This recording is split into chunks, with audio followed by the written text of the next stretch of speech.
അതിനകത്തൊക്കെ ഇഷ്ടപ്പെട്ട ഒരാളുണ്ട് അല്ലേ? ആള് വിചാരിച്ചു ഒന്ന് എഴുതി വെച്ചോളൂ. ഇഷ്ടപ്പെട്ട ആള് ഒന്ന് എഴുതി വെച്ചോളൂ. ഇനിയിപ്പം മാറിപ്പോയി തെറ്റിപ്പോയ നിങ്ങൾ പറയ എല്ലാന്ന് പറഞ്ഞാൽ ഞാൻ പെടൂലേ? അതുകൊണ്ടൊന്ന് എഴുതി വെച്ചാ പേര് കേട്ടോ. ഞാൻ കണ്ട മനസ്സ് റിലാക്സ് ആക്കണേ. അതൊന്ന് ഒരു എഴുതി കിടന്ന് വീഡിയോ കാണിക്കണം കേട്ടോ. കിട്ടണില്ല. അപ്പൊ ഒരു കഥ പറയാം. അനിയത് എങ്ങനെ പോവാണ് ഹസ്ബൻഡിനെയും കൂട്ടിയിട്ട്. അപ്പോൾ അയാളെ കണ്ടു, ആ എഴുതിയ ആളെ കണ്ടു.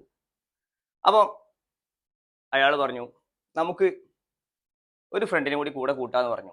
അപ്പോൾ ഇഷ്ടപ്പെട്ട ഒരു ഫ്രണ്ടിന്റെ പേര് പറഞ്ഞ എവിടേക്കോട്ടെ, മാളവിക. മാളവികനെ കൂട്ടിയിട്ടാണ് എന്ത് പോണത്, അവൾ പോണത്. അപ്പൊ ഒരു സ്ഥലം കൂടി വേണ്ടേ? എവിടേക്കാ പോവാ? ഏതെങ്കിലും സ്ഥലം പറയൂ. ഹൈദരാബാദൊക്കെ പോണേ. മാളവികനെ കൂട്ടി ഹൈദരാബാദക്ക് പോവാണ് അല്ലേ? ഓക്കെ. പക്ഷെ നമുക്ക് ആളെ കിട്ടാണ് നമുക്ക് വേണ്ടത് അല്ലേ? മനസ്സിൽ നിന്ന് റിലാക്സ് ആക്കൂ.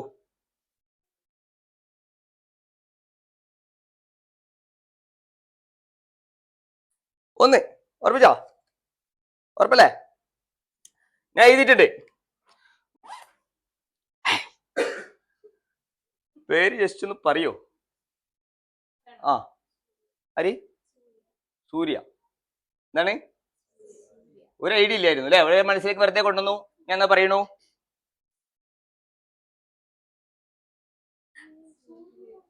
വായിച്ചോളൂ. അല്ലേ? എന്താണ്? സൂര്യ അല്ലേ? അടിപൊളിയല്ലേ? ഓ തെറ്റിപ്പോയില്ലേ, ഭാഗ്യം. നിങ്ങൾ മനസ്സിൽ കരുതിയ ആള് സൂര്യ. നിങ്ങളുടെ മനസ്സ് തുറന്ന ഒരു പുസ്തകമാണ് അല്ലേ? അപ്പൊ നല്ലൊരു കൈയടി. ഉള്ള എക്സ്പ്രഷൻ ഒന്ന് എടുക്കൂ. അടിപൊളിയല്ലേ? പക്ഷെ അത് കട്ടാക്കിയത് അവിടെയല്ലേ ക്ലൈമാക്സ് വരുന്നത് അല്ലേ? ഇന്നലെ എഴുതി വെക്കണം. എന്ത്?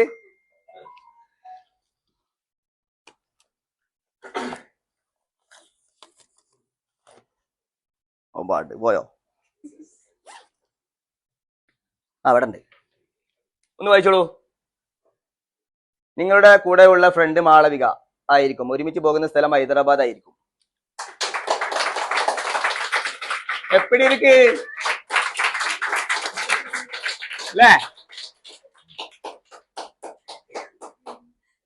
ഞാൻ തന്നെ പറ്റി. നമ്മൾ പ്ലാൻ ചെയ്തിരുന്നോ മാളവിക എന്തെങ്കിലും ചെയ്തിരുന്നോ? ഹൈദരാബാദ് എന്തെങ്കിലും പ്ലാൻ ചെയ്തിരുന്നോ? ഇല്ല, ഒരു പ്ലാനിങ്ങും ഇല്ല അല്ലേ? ഭയങ്കര അല്ലേ?